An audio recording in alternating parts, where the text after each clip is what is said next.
zur Luftstadt wurde.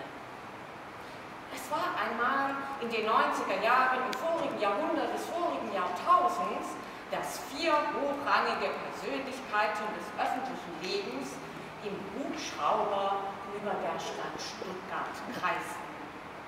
Sie waren berauscht von der Idee eines Tiefbahnhofes und des dadurch frei werdenden Baulandes. Von da an wurde fleißig an der Idee gearbeitet. Im neuen Jahrtausend schließlich wurde sie zur Wirklichkeit. Blaue Rohre wurden durch und über die Straßen gelegt, darin floss das dem Erdreich entzogene Grundwasser und jeden Tag bis weit in die Nacht hinein erschütterten 3900 Rammstöße für den Betonturm der Tiefstation die Metropole. Alle 20 Sekunden bebten die Straßen, Weinberge, Parkanlagen, Plätze und Häuser. Riesige Bohrer bohrten sich in die Hügel und das Erdreich. Ein 62 Kilometer langes Tunnelsystem untergrub die Stadt in allen Richtungen. Die Häuser bekamen Risse, in den Vitrinen und auf den Tischen klirrte das Geschirr. Manch einem Stuttgarter wurde das Leben unerträglich. Wie sollten die aufgewühlten Seelen zu besänftigen sein? Da kam ein findiger Geschäftsmann auf den Gedanken, Rundflüge als therapeutische Maßnahme anzubieten. Und in der Tat, von oben betrachtet, verloren die Erdarbeiten ihre Bedrohlichkeit. Die Welt weitete sich, der Geist flog leichter, der Horizont schien Ewigkeit zu versprechen. Von oben betrachtet boten die leuchtend blauen Rohre einen berauschenden Anblick. Und im Winter die leuchtenden Weihnachtsbäumchen auf den Baumgräbern. Immer mehr Menschen nahmen, sofern sie es sich leisten konnten, das Angebot in Anspruch. Bald schon konnte man auch mit Fesselballons in den schönsten Farben über der Stadt schweben. Und eines Tages geschah ein Wunder. In der Luft, in einem fast wie der Himmel so blauen Fesselballon, wurde eine bahnbrechende Idee geboren, eine Vision der höchsten Ingenieurskunst. Riesige Flugzeuge, in denen die Stuttgarter zu den Zeiten wohnen, essen, arbeiten und schlafen konnten, wenn Stuttgart unbewohnbar wäre.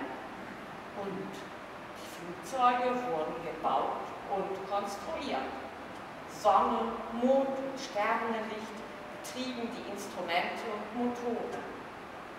Als die Luftschiffe fertiggestellt auf den Flugfeldern in der Sonne glänzten, zogen die Menschen ihre neue Heimat und nahmen Platz in den Düften von Neuerbauten.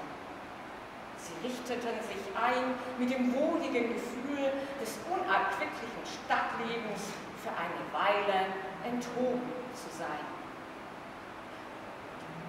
Irgendwann jedoch hatten sich die Menschen an das Leben in der Luft so gewöhnt, dass sie gar nicht mehr zur Erde zurück wollten. Und irgendwann brauchte man die Stadt Stuttgart nicht mehr. Die Bewohner lebten fortan wie die Mauersegler, die sich nachts auf einem Luftstrom in hoher Höhe schlafen legen, über der Stadt. Menschen, die wenig oder kein Geld hatten, waren spurlos verschwunden. Vielleicht waren sie in andere Städte gezogen, vielleicht aber aufs Land oder in die Wälder gegangen, oder sie hatten sich unter der Erde in den Tunnel verkrochen, wo sie nun in der Tiefe der verlassenen Stadt ihr Auskommen suchten. Das Leben in der Luft aber stellte die Menschen vor bis dahin unbekannte Herausforderungen. Ganz neue Berufszweige wurden ins Leben gerufen. Den Logistikern eröffneten sich ungeahnte Problemlösungsfelder. Die Erziehung der Kinder musste von Grund auf neu erdacht werden. Ebenso die Versorgung mit Nahrung und Wasser. Geburten, Taufen, Hochzeiten und Tod auf erforderten dem Luftleben angemessene Gepflogenheit. Medizin und Pharmazie forschten in unbekannten Dimensionen menschlicher Existenz. Kriminalität indes war nahezu ausgemerzt. Wenn die Menschen ihre Luftnachbarn besuchen wollten, trugen sie sich in eine Liste ein. Wenn genug Passagiere zusammengekommen waren, wurde der seinerzeit erweiterte Flughafen angeflogen. Dort trafen sich die Menschen für eine festgesetzte Weile, bis sich ihr Wohnflugzeug wieder über die Lüfte über Stuttgart erhob. Praktischerweise lebten und arbeiteten alle Stadt- und Landesbediensteten in einer eigenen Maschine.